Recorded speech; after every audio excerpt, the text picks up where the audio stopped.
Hello, नमस्कार दोस्तों। इस इस क्लास की पूरी सीरीज होगी जिसमें रेलवे में अब तक के जितने भी एग्जाम हुए हैं उन सभी में आए हुए क्वेश्चन को हम यहाँ सीरीज वाइज देखेंगे। ठीक है, रेलवे के जितने भी पिछले क्वेश्चंस हैं वो यहाँ सभी कवर किए जाएंगे। इससे जो इम्पोर्टेंट क्वेश्चन है जिनका रेलवे में बार बार रिपीटिशन होता है उन क्वेश्चनों पर हमारी अच्छी पकड़ होगी। ठीक है, तो चलिए शुरू करते हैं। पहला क्वेश्चन है, विनय पत्रिका किसकी रचना है? ठीक है, क्या है विनय पत्रिका किसकी रचना है? तो इसका आंसर है तुलसीदास की। ठीक है, और ये जो हमारा सेट है क्वेश्चन का, ये है आरआरबी चेन्नई एएलपी टैक एग्जाम 11/2/1990। ठीक है, 11/2/1990 को ये एग्जाम हुआ था आरआरबी चेन्नई के द्वारा एएलपी टेक्नीशियन का। ठीक, तब नेक्स्ट क्वेश्चन देखते हैं, दिगंबर जैन संप्रदाय किसके अनुयायी थे? ठीक है, तो दिगंबर जैन संप्रदाय जो थे लोग किसके अनुयायी थे? भद्रबाहु के। ठीक है, जैन धर्म जो दो भागों में बट गया था, एक का नेतृत्व किसने किया था? भद्रबाहु ने किया था।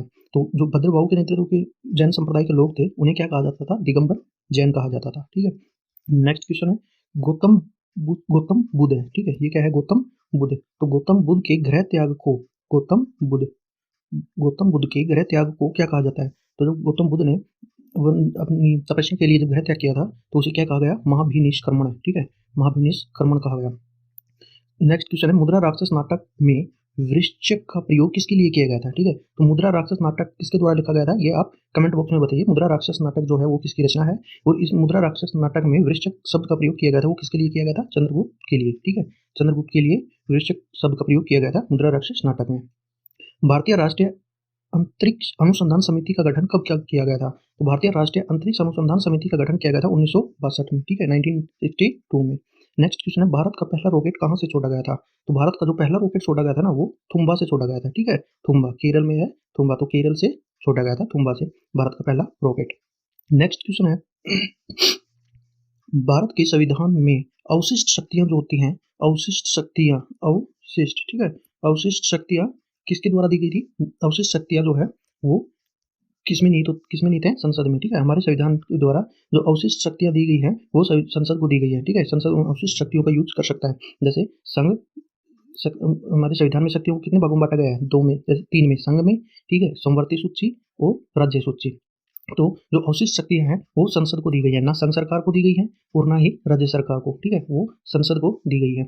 नेक्स्ट है, मचकुंड जल विद्युत परियोजना किन दो राज्यों की संयुक्त परियोजना है? ठीक है, मचकुंड जो जल विद्युत परियोजना है, जल से क्या बनाया जाता है? विद्युत बनाई जाती है। वो परियोजना किन दो राज्यों की संयुक्त परियोजना है? तो उड़ीसा की है और आंध्र प्रदेश की है। ठीक है, नेक्स्ट क्वेश्चन है, उत्तराखंड हिमालय का सर्वोच्च शिखर कौन सा है? ठीक है, हिमालय का वैसे तो सर्वोच्च शिखर कौन सा है? Mount Everest. ठीक है, लेकिन उत्तराखंड हिमालय का जो सर्वोच्च शिखर है वो क्या है? नंदा देवी। ठीक है, कौन सा? नंदा देवी। नेक्स्ट क्वेश्चन है, भारतीय संविधान के अंग नीति निर्देशक सिद्धांतों को कहाँ से ग्रहण किया गया है? ठीक है, भारत के संविधान में जो नीति निर्देशक अंग हैं, नीति निर्देशक सिद्धांत हैं, उन्हें कहाँ से ग्रहण किया गया है? किस देश के संविधान से ग्रहण किया गया है? तो उन्हें आयरलैंड के संविधान से ग्रहण किया गया है। ठीक है, आयरलैंड के संविधान से। नेक्स्ट क्वेश्चन है, बनमाली सिंधु सभ्यता का प्राचीन स्थल है। ठीक है, बनावली क्या है? बनावली सिंधु सभ्यता का प्राचीन स्थल है जो किस राज्य में स्थित है? तो बनावली का है हरियाणा राज्य में स्थित है। ठीक है, हरियाणा राज्य में स्थित है बनावली, सिंधु सभ्यता का जो प्राचीन स्थल है। नेक्स्ट क्वेश्चन है, सिंधु सभ्यता में खोपड़ी का शल्य चिकित्सा के परिमाण कहाँ से प्राप्त हुए थे? जो सिंधु सभ्यता थी उस दौरान भी क्या था? खोपड़ी की शल्य चिकित्सा यानी खोपड़ी का जो ऑपरेशन हुआ था उसके परिमाण हमें कहाँ से मिले हैं? तो वो मिले हैं कालीबंगा से। ठीक है, कालीबंगा राजस्थान में है, तो कालीबंगा स्थान से खोपड़ी के शल्य चिकित्सा के प्रमाण मिले हैं। नेक्स्ट क्वेश्चन है, सर्वेंट ऑफ इंडियन सोसाइटी की स्थापना किसने की थी? ठीक है, एक सभा थी, संस्था थी, सर्वेंट ऑफ इंडियन सोसाइटी, तो इसकी स्थापना किसने की थी? गोपाल कृष्ण गोखले के द्वारा की गई थी। नेक्स्ट क्वेश्चन है, कंक्रीट को फिनिशिंग करने के बाद कुछ देर तक आर्द्र बनाए रखने की प्रक्रिया क्या कहलाती है? ठीक है, जो कंक्रीट होता है जैसे पत्थर और सीमेंट को, उसको कुछ देर तक बनाए रखने की प्रक्रिया को क्या कहा जाता है? तो उसे क्या कहा जाता है? कंक्रीट क्योरिंग प्रक्रिया। ठीक है, राइट आंसर क्या है? कंक्रीट क्योरिंग प्रक्रिया। नेक्स्ट क्वेश्चन है, कान, नाक और गले की जांच के लिए डॉक्टर किस दर्पण का प्रयोग करते हैं? ठीक है, जो कान का डॉक्टर होता है, नाक का, गले का, वो जांच के लिए किस दर्पण का प्रयोग करते हैं? तो अवतल दर्पण का प्रयोग करते हैं। ठीक है, किस दर्पण का? अवतल दर्पण। नेक्स्ट क्वेश्चन है, नासिक जैक्सन हत्याकांड के प्रमुख अभियुक्त कौन थे? ठीक है, तो नासिक जैक्सन हत्याकांड जो 19 अप्रैल 1910 को क्या दी गई थी? फांसी दी गई थी। किसे? अनंत कनहरे को। ठीक है, नासिक जैक्सन हत्याकांड जो अंग्रेज अफसर थे उनकी हत्या के मुख्य अभियुक्त कौन थे? अनंत कनहरे को फांसी दी गई थी। कब? 19 अप्रैल 1910 को। ठीक है, 1909 में नासिक जैक्सन हत्याकांड हुआ था।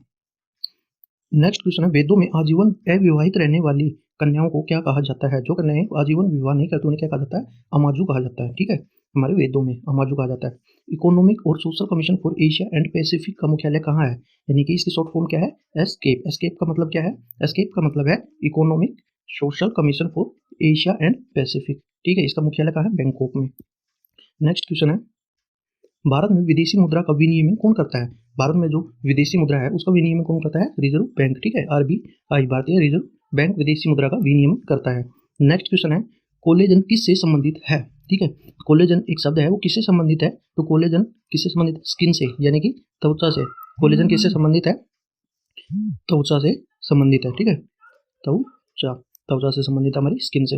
नेक्स्ट क्वेश्चन है, खानों के अंदर अधिकांश विस्फोट किस गैस के कारण होते हैं? ठीक है, जो खाने होती हैं जहाँ से ये बहुत ज़्यादा भू प्रॉपर्टी को खोद कर जो गहरी खानें बनाई जाती हैं पहाड़ों में या फिर धरती के नीचे से, उनमें जो अधिकांश विस्फोट होता है वो किस गैस की वजह से होता है? वो होता है मीथेन गैस की वजह से। ठीक है, जब मीथेन गैस किसमें वायु में मिलने से, मीथेन गैस में वायु में मिलने से उसमें विस्फोट होता है। ठीक है, तो ये थी 21 क्वेश्चन की सीरीज जो रेलवे के प्रीवियस एग्जाम में आए हुए हैं। ठीक है, 1990 का जो एग्जाम था उसमें आए हुए हैं। इस सीरीज में हम रेलवे के अब तक के जितने भी क्वेश्चन हुए हैं उन सभी को कंटिन्यू सीरीज वाइज करेंगे। ठीक है।